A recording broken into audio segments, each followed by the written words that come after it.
gently like hitting him with my spurs. Um, that's what it felt like to me. And then today I'm trying out the roller balls because they're a little shorter. So I Hmm. was like, well, maybe they were just too long and I don't need them to be that long.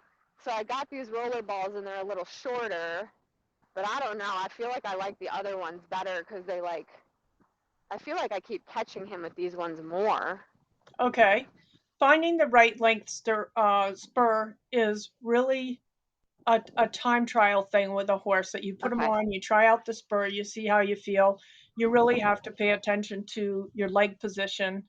So the Yeah. fact that you're exploring, and right now you're saying you have the little short necked ones with round plastic balls, but Yeah. sometimes a rider does need a little bit longer spur. That's what you were talking about before, because if the barrel kind of drops away from your ankle, that can be helpful. So we'll see which one of those are going to be just right for you. So that's Yeah. going to be kind of cool. But it's a cool discussion to talk about spurs because that's something you have to try out.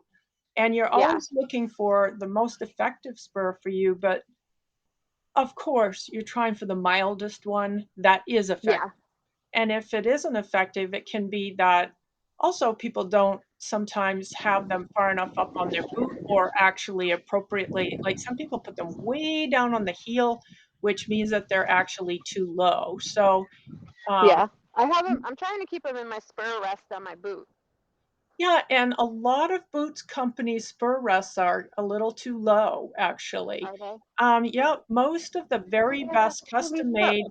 English dressage spur rests, if you have a really good company that really knows what they're doing, the Hey. spur rest is kind of at the top of where the seam is that is the horizontal seam that goes across attaching the foot to the leg part of the boot. And Hey, so that's better.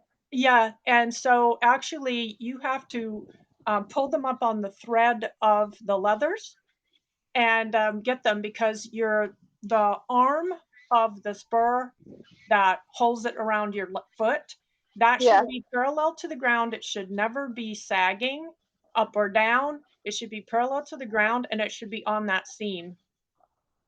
Okay.